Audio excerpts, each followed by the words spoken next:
नबी की चौखट पे चल के देख अखलाक किसे कहते हैं। औरत है, दुनिया पागल समझ के छोड़ देती है। हुजूर के दरबार में आई, इशारा किया, हुजूर को इशारा किया, हुजूर अपनी जगह से उठे। सहाबा कहते हैं गर्मी शिद्दत की थी, इतनी तेज गर्मी थी कि अरब की गर्मी के जिस दौर में लोग दीवारों से चिपक के इसलिए चलते थे ताकि सूरज का सामना ना हो पाए, धूप से बच के चले। ऐसी शिद्दत की गर्मी में एक खातून ऐसी जिसे पूरा शहर पागल कहता है, दीवाना कहता है, गैर तो गैर अपने मुंह लगाने तैयार नहीं होते, उस खातून ने मेरे सरकार को बुलाया और सरकार जाकर के खड़े हो गए। वो अपनी बात कहती रही, सरकार सुनते रहे। सहाबा कहते धूप में सरकार खड़े थे, बेचैनी हमारी बढ़ती जाती थी। आका धूप में खड़े थे, बेताबी हमारी बढ़ती जाती थी। सरकार खड़े रहे जब तक वो खुद अपनी मर्जी से नहीं गई, सरकार खुद नहीं हटे थे। जब वो चली गई, सरकार पलट के आए। सहाबा ने अर्ज की, या रसूल अल्लाह, जिस खातून के पास आप खड़े थे इसको पूरा शहर पागल कहता है, कोई मुंह लगाने तैयार नहीं होता। हमारे माँ बाप आप पे कुर्बान हो जाए। सरकार इतना वक्त आपने दिया। मेरे नबी ने मुस्कुरा के कहा, सहाबा क्या मैं भी दुनिया की तरह हो जाऊं? बेहतर करना है, जोर से क्या बेहतर करना है? अखलाक। अखलाक किसे कहते? मीठा बोलने को। अगर मीठा बोलने को अखलाक कहते तो तुमसे ज्यादा मीठा तो यार होस्टेस बोलती है। अच्छी तहकीक है, बेशक है भाई। अगर मीठा बोलने को उसने अखलाक कहा जाता है तो जो दुकान पे बैठा हुआ होता है ना, वो तनख्वाह लेकर के सौदा बेचने वाला 10 सूट खोल देगा, आप कहोगे अच्छे नहीं लगे, फिर भी कह रहा सर कहना और भी है। उससे ज्यादा मीठा कौन बोलेगा भाई? आपको नहीं चाहिए कि ना ना रुको ना, माल और भी अंदर। तो ये उसने अखलाक में, ये उसने अखलाक में नहीं आता। उसने अखलाक में क्या चीज आती है? मेरे महबूब ने फरमाया, सुनो, जो तुमसे तोड़ने की कोशिश करे तुम उससे जोड़ने की कोशिश किया करो, तब पता चलता है ना अखलाक कितना बड़ा। क्या करें? ओ भाई, मैंने आपको दावत खिलाई, आप मुझे खिला दोगे तो क्या कमाल की बात है। कभी उसे भी तो खिला के देखो जिसने कभी एक गिलास पानी ना पिलाया हो। कभी उसे भी दावत दो जिसने आपको कभी दावत न दी हो। कभी उसको सलाम करो जिसने कभी आपको सलाम न किया हो। कभी उसके काम आके देखो जो कभी आपके काम ना आया। इसको उसने अखलाक कहते हैं। अखलाक अच्छे करें, खाली मीठा बोलने का नाम अखलाक नहीं। अखलाक किसे कहते हैं? मेरे नबी की चौखट है। सुने, हातिम ताई की पोती कैदी बना के लाई गई, सर पे चादर नहीं थी। महबूब अलैहिस्सलाम की निगाह पड़ गई, मुजम्मिल वाली चादर दे दी। किसी सहाबी ने कहा, हुजूर आप दुश्मन की बेटी को चादर उड़ा रहे हैं। फरमाया, मुंह बंद कर, बेटी बेटी होती है, चाहे दुश्मन की बेटी हो चाहे दोस्त की बेटी हो। ऐसे अखलाक हमारे होने चाहिए, ऐसे अखलाक हमारे होने चाहिए। ये अखलाक नहीं ससुराल पहुंचे तो बड़ा हंस का सलाम किया और अब्बा सामने आ गया तो डायरेक्ट अब्बा को अब्बा भी नहीं कह रहा, अम्मा से कह रहा, हाजी जी से कहते ना फला जगह जाना कल। ऐसा क्या कह रहे हो? हाजी जी से कहते ना फला जगह जाना है। अब्बा को अब्बा कहते हुए गैरत आ रही है। चले जन्नत खरीदने। जन्नत इतनी सस्ती नहीं बेटे, जो लुकमा था प्लेट का उठा के खा लिया। जन्नत सस्ती होती तो हजरत बिलाल कभी कोड़े ना खाते। ये याद रखना, बड़ी कीमती है जन्नत। इसे उसने अखलाक नहीं कहते। सास दिखाई दे गई तो लंबा करके सलाम कर दिया, ससुर दिखाई दिए तो इतना लंबा कर दिया हाथ, और इशारा भी है और मुंह से भी है। डट के सलाम इसलिए हो रहा है कि इससे जहेज के नाम पे दौलत मिली है, आगे चल के खैरात के नाम पे कुछ ना कुछ मिलता रहेगा। इसको उसने अखलाक नहीं कहते, इसे कुत्तापन कहते हैं। कुत्तापन उसने अखलाक ये है कि जो तुम्हें बर्दाश्त न करता हो तुम उसे सीने से लगाया करो। तुम कमजोरों को सीने से लगाओ, मदीने वाला तुम्हें अपने सीने से लगाने के लिए। अरे क्या करनी मुफ्ती साहब मुबारक। आज अखलाक, अरे जिंदाबाद, अखलाक पहुंची तक यही बात। जिंदाबाद। अरे इसके सलामत रहो मेरे भाई, सलामत रहो। बस एक भाई ने नारा तो लगा दिया, बस दिल खुश हो गया। फिर से लगाओ नारा, फिर से लगाओ, अल्लाह या रसूल। नहीं छोड़े सलाम। क्या बात है, सलामत रहे भाई। है ना, इनका बुढ़ापा देख के जवानों को कुछ जवानी पे भी डाउट हुआ कि नहीं? हाँ, खाली मिंबर पे मौलवी नहीं, हकीम भी बैठे हुए हैं। तवज्जो है ना सारे लोगों को? है ना, जो ऐसा 10 मिनट सुन सकते हैं मुझे, और अगर सुनने का इरादा तो जरा आवाज खोल के बोले या रसूल अल्लाह। सलामत रहे माशाअल्लाह, है ना। अल्लाह आपको सलामत रखे, अखलाक अच्छे करे। कैसे करें अखलाक? आज ना माफ कीजिए, मैंने कहा लाखों पीर है ना, अगर हिंदुस्तान के अंदर एक पीर ये साबित नहीं कर सकता कि मुझसे आके कोई ये कहता हो हजरत जी अल्लाह का दिया सब कुछ है, मैं सूखे टुकड़ों पे भी राजी हूँ, छप्पर में भी राजी हूँ, औलाद नहीं है मैं इस पे भी राजी हूँ, बस एक तलब यहाँ तक लाई है और वो ये है कि कोई रास्ता ऐसा बता दो जो मुझे खुदा के करीब कर दे। आज कोई इस नियत से पीरों के पास आता ही नहीं, आता ही नहीं। कोई नहीं कहता कि मुझे खुदा से मिला दो, कोई ये नहीं पूछने तैयार है कि वो वजीफा बता दो कि जिसमें मैं रब के करीब हो जाऊं। हर कोई ये कह रहा चार खाने वाला ताबीज सिखा दो कि सर का दर्द काटने लगूं, पेट का दर्द काटने लगूं, खोई हुई मुर्गी ढूंढ लूं, देसी अंडा हैं? ओ भाई तुझे तो अभी देसी और बॉलर अंडे का ही पता नहीं है, मुर्गी कहां से तलाश करेगा तू? क्या कहने, क्या कहने। नहीं मिलते ऐसे लोग जो पीरों से जाके ये कहें हमें खुदा तक जाना है, और न ऐसे पीर मिलते जो ये कहते हैं कि यहाँ आओ तो सिर्फ अल्लाह की बातें किया करो। अब तो उधर भी उसने अखलाक नहीं, पैसे वाला आ गया तो आइए आप बता देते आ कैसे गए, और अगर ज्यादा पैसे वाला तो कह रहा कसम से रात ही आपकी ख्वाब में देखा। हाँ हजरत इतनी लंबी आगे की पीर साहब बता रहे हैं, और अगर लंबा लालच है तो कह रहा बशारत हुई थी हमारे दादा की तरफ से कि आप आ जाने वाले थे। ये भी गदगद वो भी गदगद, ये ठीक उसी तरह हो रहा है जैसे मरने वाले की औलाद कहती है अब्बा मर गए किसी के पास पारे हो तो दे दो, उधर से उसने जवाब में लिख दिया 10 कुरान मेरी तरफ से लिख लो, न इसने पढ़े न उसे मिले, खाली व्हाट्सएप पे लिखे रह गए। कब्र में अब्बा भी करवट ले रहे हैं कि इमाम ने तो 40 कुरान बोले थे, आया एक नहीं। अरे समझो थोड़ा सा यार, यहाँ दिमाग अल्लाह ने दिया, 2 रोटी खाते सोचने की ताकत है। क्या कहने हैं, आज कोई समझने तैयार नहीं, हक़ानियत है बेशक, आज वहां भी अखलाक नहीं। सच कह रहा हूं, गरीब चला जाए कहते बार बार बार बार बार, और अमीर चला जाए आइए बर्फी लाओ पानी पिलाओ, बताओ कैसे आना, अरे कोई जरूरत फोन कर देते हम खुद आ जाए। आजकल ना मुरीद वो होता है, मुरीद वो है जिसका कोई अपना इरादा ना है ना, और मुरीद होता ही वो है जो अपना सब कुछ अपने पीर के हवाले करे। अगर पीर मुरीदी का रिश्ता देखना है तो कभी खुसरू का चेहरा देखा करो, कभी बाबा फरीद का चेहरा देखा करो, कभी निजामुद्दीन को देखा करो, कभी बख्तियार काकी को देखा करो, कभी अजमेर वाले गरीब नवाज को देख लिया। क्या कहने, पूरी जिंदगी ताश खेलता रहा अब्बा की जिंदगी में, और अब्बा मुरीद करता रहा, बेटा ताश खेलता रहा, गड्डियां के अब्बा मरने पर बुला बड़े वाले, पूरी गद्दी कौन संभालेगा, कहने अल्लाह मैं जा रही हूँ, बांधी पकड़ी ले सिर्फ 2 मीटर कपड़ा ही तो बंधना था, लपेट दिया, है ना जी हजरत, मसला यही है।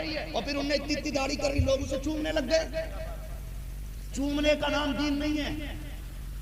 ताजुल शरिया सरकार को मैंने देखा बहुत हटते थे अपने हाथ चुमवाने से। इस दौर में उवैस मियां को देखते हैं हम कि हाथ चुमवाने ही नहीं चाहते, वो तो साफ कह देते हैं हमें चूमने से बेहतर है अपने माँ बाप के कदमों को जाकर चूम लिया करो। क्या जुमला है, क्या पैगाम। आज भी ऐसे लोग कुछ हैं, सारे खराब हो जाए अंदर तो बेड़ा ही खराब हो जाए। कुछ हैं जिन्होंने हमें संभाल रखा है, आपको संभाल रखा है, तो सिस्टम वहां भी अखलाक का खराब है। नबी की चौखट पे चल के देख अखलाक किसे कहते हैं। औरत है दुनिया पागल समझ के छोड़ देती है, हुजूर के दरबार में आई, इशारा किया, हुजूर को इशारा किया, हुजूर अपनी जगह से उठे। सहाबा कहते हैं गर्मी शिद्दत की थी, इतनी तेज गर्मी थी कि अरब की गर्मी के जिस दौर में लोग दीवारों से चिपक के इसलिए चलते थे ताकि सूरज का सामना ना हो पाए, धूप से बच के चले। ऐसी शिद्दत की गर्मी में एक खातून ऐसी जिसे पूरा शहर पागल कहता है, दीवाना कहता है, गैर तो गैर अपने मुंह लगाने तैयार नहीं होते, उस खातून ने मेरे सरकार को बुलाया और सरकार जाकर के खड़े हो गए। वो अपनी बात कहती रही, सरकार सुनते रहे। सहाबा कहते धूप में सरकार खड़े थे, बेचैनी हमारी बढ़ती जाती थी। आका धूप में खड़े थे, बेताबी हमारी बढ़ती जाती थी। सरकार खड़े रहे, जब तक वो खुद अपनी मर्जी से नहीं गई सरकार खुद नहीं हटे थे। जब वो चली गई सरकार पलट के आए। सहाबा ने अर्ज की, या रसूल अल्लाह, जिस खातून के पास आप खड़े थे इसको पूरा शहर पागल कहता है, कोई मुंह लगाने तैयार नहीं होता, हमारे माँ बाप आप पे कुर्बान हो जाए। सरकार इतना वक्त आपने दिया। मेरे नबी ने मुस्कुरा के कहा, सहाबा क्या मैं भी दुनिया की तरह हो जाऊं, जिसको कोई मुंह ना लगाए उसे मैं भी मुंह ना लगाऊं। ऐसा नहीं है मोहम्मद दिल तोड़ने के लिए नहीं बल्कि टूटे दिलों को जोड़ने के लिए आया। जिंदाबाद जिंदाबाद। इसे अखलाक क्या कहते हैं, पैगाम माशाअल्लाह। इसे अखलाक कहते हैं। ऐसे अखलाक बनाओ। कह रहा उसी फूफा की दावत करूंगा जिसने मेरी करी थी। खालू का नाम काटो जल्दी से। 3 लड़कों की शादी कर ली, एक की बारात में नहीं पूछा, रिश्तेदार है कि कुत्ता है? अल्लाह तो रोटियों पे मर सच गया। हाँ, महबूब फरमाते जो तुमसे तोड़े तुम उससे जोड़ो। क्या बात। पूछा गया सरकार सबसे बेहतर सदका क्या है? हुजूर ने फरमाया जानते हो? हुजूर ने कहा सबसे बेहतर सदका वो है जो उस शख्स को दिया जाए जो तुमसे नाराज हो। समझ रहे हैं इसका मतलब? जहां नफ्स मर जाए उससे बड़ी इबादत कोई नहीं होती। वहां तो अपने रिश्तेदार छोड़ देते हैं कि 3 प्लेट खाना नहीं मिला था, इसलिए छोड़ दे रहे ना, छोड़ा करो। सिल मन कता, जो तुमसे तोड़े तुम उससे जोड़ो, उसको लिपटो जाकर के, कहो कि तू हमारा रिश्तेदार है, हम तेरे रिश्तेदार हैं। इसको अखलाक कहते हैं। अच्छा होना अखलाक का। आज हमारे पास अखलाक की सबसे बड़ी कमी है। मैं चाहता हूं मेरे लिए सब खड़े हो जाएं और मैं किसी के लिए खड़ा ना। क्या बात है। सब मुझे जगह दे, मैं किसी के जगह है, ये मैं सलामत रहे। बहुत अच्छी बात। और भाई फिर हम ये क्या कहते हैं, और फिर हम सोचते हैं कि सारे आए हमारे कसीदे पढ़े, हमारे नारे लगे। और भाई ये चीज अच्छी नहीं लगती। हम तो ये जानते कि गुलामों के नारे नहीं, आकाओं के नारे लगने चाहिए। और याद रखो जो आकाओं के नारे लगाते लगाते मर जाते, फिर दुनिया उसके नाम का नारा लगाना शुरू कर देती है। ये याद रखिए। जी तेरी नफ्स इतने भारी हो गए, इस कुर्सी पे बैठने मन नहीं करता। बोला ताज वाली कुर्सी, हाँ ताज वाली कुर्सी पे बैठ के तकरीर करूंगा, वो मेरे कद के बराबर है। मर के देख बेटे, कफन तुझे उतना ही मिलना है जितना ठेला लगाने वाले मजदूर को मिला। क्या बात। इससे ज्यादा नहीं मिलना है। या ना को खत्म करें, मैं और अखलाक इतने अच्छे करें, महबूब से सीखें। हजरत दाहिया कल्बी जब हुजूर की बारगाह में आए, हुजूर ने दुआ में मांगा था, फरमाया था मालिक इतना हसीन तूने बंदा बनाया, अगर ये जहन्नम में गया तो तेरे महबूब को बड़ी तकलीफ होगी। मैं चाहता हूँ इसे मेरी झोली में जगह दे दे। शाम को हाथ उठे, सुबह में दाहिया कल्बी दरवाजे पे आ गई। दरवाजा बजा, वो पूछा कौन है? कहा दाहिया कल्बी आया। हुजूर ने फरमाया खोल दो दरवाजा। जैसी दाहिया कल्बी आए, ईमान नहीं लाए हैं, हुजूर ने देखा दाहिया कल्बी आए, बैठने की जगह कहीं नहीं बची है, जूतियों में जगह बची है। जब बैठने लगे हुजूर ने मुजम्मिल वाली चादर उतारी और उसको दे रहे जिसने कलमा नहीं पढ़ा। चादर दी का लो इसे बिछा के बैठ जाओ। दाहिया कल्बी ने चादर उठाई, सीने से लगाई, रोने लग गए। कहा महबूब इस चादर की जगह मेरे कदमों में नहीं, रब ने मेरे दिल में पैदा फरमा दी है। आज ये अखलाक है हमारे अंदर। आज हमारे नारे ये हैं कि हमसे बेहतर कोई नहीं है। ओ भाई सच्चाई ये है कि अल्लाह ने कर्म के पर्दे डाल रखे हैं। अगर वो हमारे पर्दे उठा देना, तकरीर तो बड़ी बात है, किसी को मुंह दिखाने के लायक नहीं रह जाएंगे। ये दुआएं मांगा करें, अल्लाह ऐबों पे पर्दे डाले रखे, अल्लाह दुनिया में भी रुसवाई से बचाए और आखिरत की रुसवाई से भी बचाए, है ना। मेरा इमाम, इनके सारी आला हज़रत से सीखो। सरकारी आला हज़रत फरमाते हैं मुजरिम को न शर्माओ, अहबाब का फन ढक दो, मुंह देख के क्या होगा, पर्दे में भलाई है। ये मेरा इमाम सिखा रहा है। और आला हज़रत ने कहा मेरे आमाल का बदला तो जहन्नम ही था, मैं तो जाता मुझे सरकार ने जाने न दिया। और एक जगह आला हज़रत कहते हैं एक मैं क्या, मेरे इस्लाम की हकीकत कितनी, मुझसे 100 लाख को काफी है इशारा तेरा है जी। अल्लाह को राजी करने की कोशिश करें, ईमान मजबूत करें, अखलाक अच्छा करें। क्या करना है? अखलाक, अच्छे अखलाक में सच बोलना भी आता है। क्या आता है? मुस्कुरा के झूठ बोलना अच्छे अखलाक में नहीं आता। मुंह टेढ़ा करके सच बोलना अच्छे अखलाक में आ जाता है। सच बोलो, भले मुंह टेढ़ा करके बोलो। समझ रहे मेरी बात? जब हम सच बोलते हैं तो फिर अल्लाह उसकी बरकतें अता फरमाया करता है, उसकी बरकतें अता फरमाता है। देखिए अखलाक बहुत बड़ी चीज होती है। और आज जो माहौल हमारा चल रहा है, मुफ्ती साहब किबला ने पूरा उसको एक्सपोज किया है। जो अखलाक चल रहा है हमारे साथ, जो हो रहा है, हमारी बेटियों को चलती राहों में मारा जा रहा है, हमारे बच्चों को चाकुओं से कत्ल कर दिया जाता है, वो दरिंदगी मुसलमानों के साथ हो रही है कि हिंदुस्तान की तारीख ने कभी नहीं देखी होगी। लेकिन ये जालिम क्या समझते हैं जो अपने दिल में हंसते हैं, अभी तो करबला का आखिरी मैदान बाकी है। हाँ जी, अगर किसी को ये लगता है कि इक्का दुक्का मुसलमानों को काट करके इस्लाम मिटा देंगे तो ये सबसे बड़ी भूल है। 1450 साल बीत गए तुम्हारे बाप से, तब इस्लाम नहीं मिटा था जब सिर्फ 313 बदर के मैदान में निकले थे।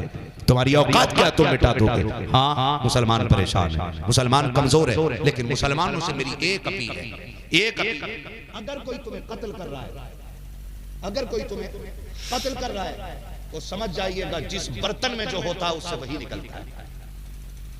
दुनिया को यह बताने की जरूरत नहीं है अब कि आतंकवादी कौन है। दुनिया ने समझ लिया है कि आतंकवादी असली कौन लोग। ये याद रखिए, हमें उसी अखलाक का मुजाहिरा करना है जो हमारे नबी ने हमें अता किया है।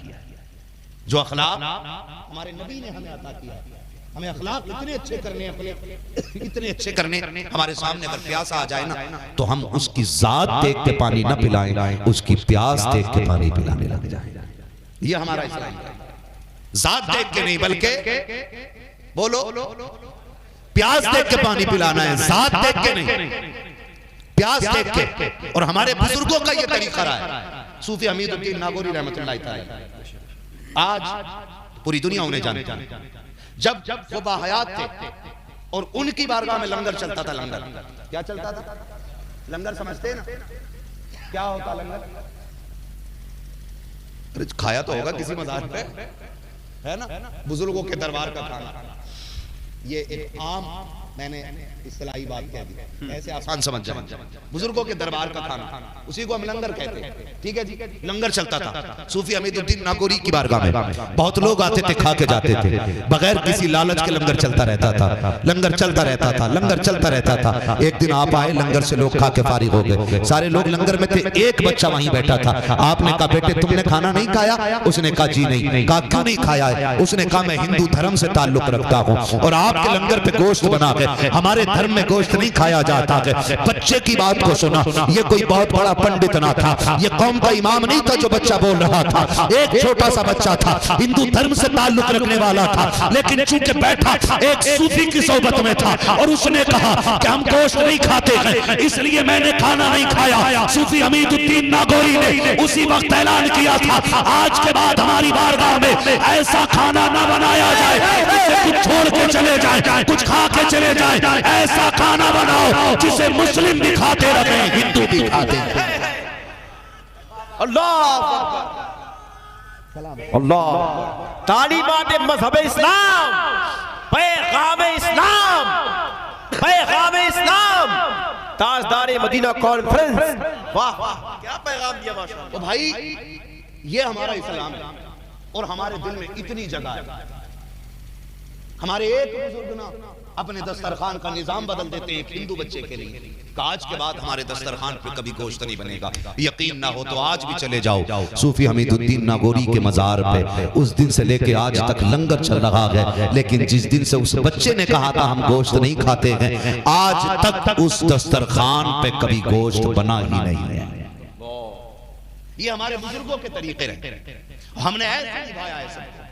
और मैं चाहता हूं हमारे पीरों के अखलाक भी ऐसे ही हो जाए, उनकी तबलीग का तरीका भी यही होना चाहिए, ये होना चाहिए उनका तरीका।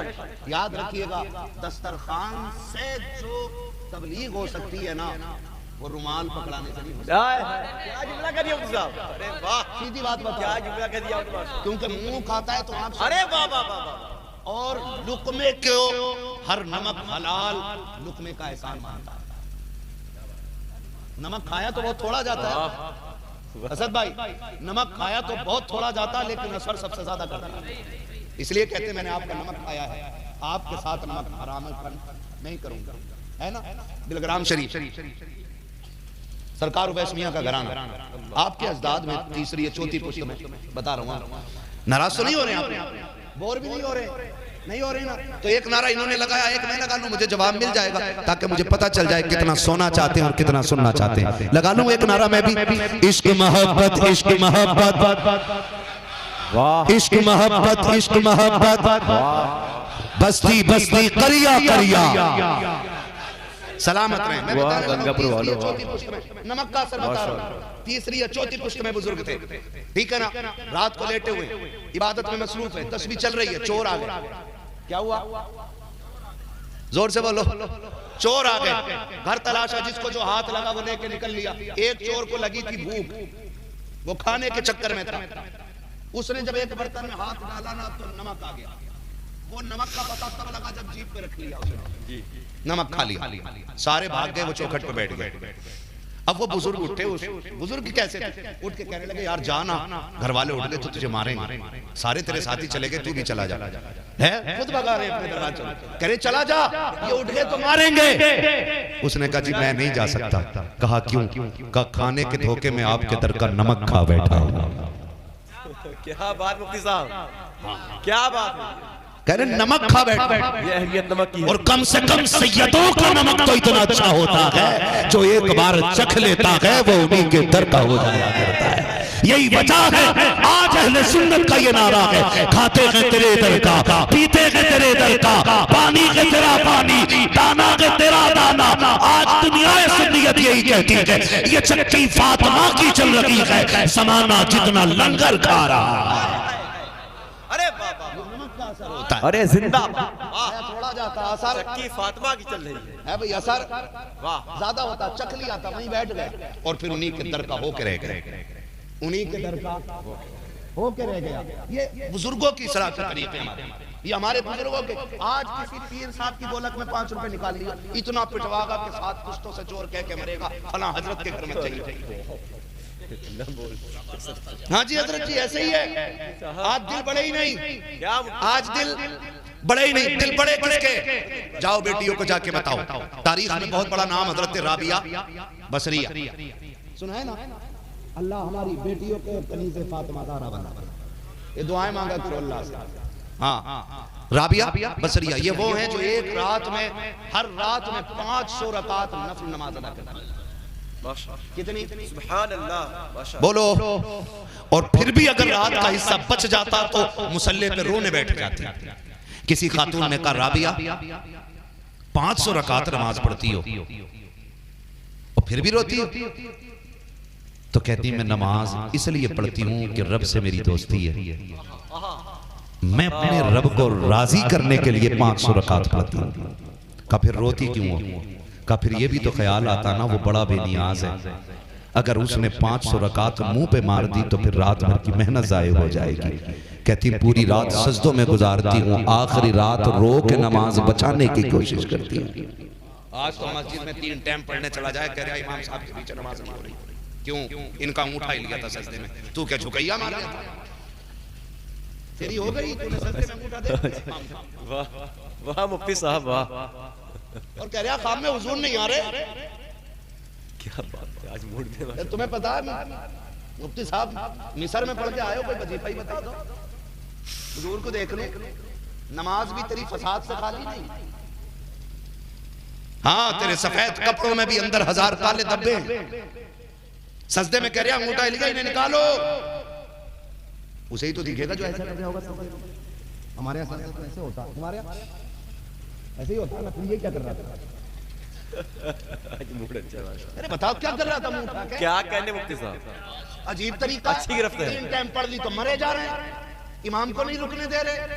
एक जगह भी 4-5 दिन की बात थी, पंचायत चल रही थी, इमाम साहब की तनख्वाह बढ़ाओ। इमाम साहब मैं मेरे पास आए, मैंने कहा इतनी देर काहे में लग गई? बैठे हुए थे, मुलाकात के लिए हम गए थे। कहा माजरत चाहूंगा, जरा तनख्वाह को लेके मीटिंग चल रही थी। तो मैंने कहा क्या रहा? बोले क्या हो दुआ करो उम्मत का भला हो जाए। मैंने कहा हुआ क्या?